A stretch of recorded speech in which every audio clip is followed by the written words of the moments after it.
بلا من کسب سیئۃ، اب یہ انتہائی وہ یونیورسل ٹروتس جو ہے جو میں نے کہا تھا، ابدی حقائق، اس کی عظیم ترین حقیقت آ رہی ہے، نوٹ کیجئے۔ بلا، کیوں نہیں، من کسب سیئۃ، جس شخص نے جان بوجھ کر ایک گناہ کمایا، لیکن گناہ بڑا، کبائر، صغائر نہیں، سیئۃ، یہ اس کی جو تنکیر ہے وہ ایک کا فائدہ بھی دے رہی ہے اور تفخیم کا بھی۔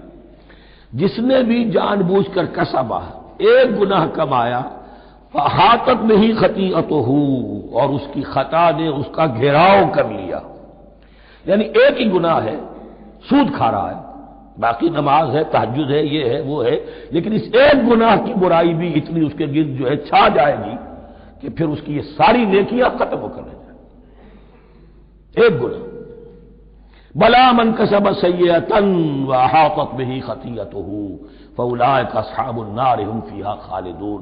اس میں ہمارے مفسرین نے یہ لکھا ہے کہ اس کی خطا کاری اتنی اس کے اوپر چھا جائے کہ ایمان کا کوئی اثر باقی نہ رہے۔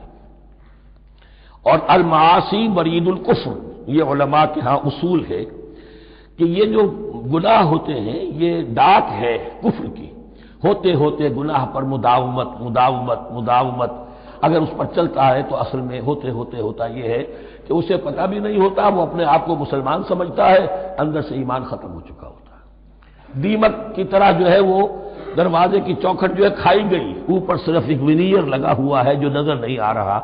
یہ عقل جو ہے اللہ نے دیمک کو بھی دی ہے کہ چھوٹی سی چھپٹی چھوڑ دینا تاکہ دھوکہ کھاتے رہیں لوگ گھر والے، باقی یہ کہ اندر سے کھوکھلا کر دیا۔ اولئک اصحاب النار، یہ آگ والے ہیں، ہم فیہا خالدون، جو اس میں ہمیشہ ہمیشہ رہیں گے۔ یہ ہے قاعدہ کلیہ، قرآن کا قطعی اور ابدی فیصلہ۔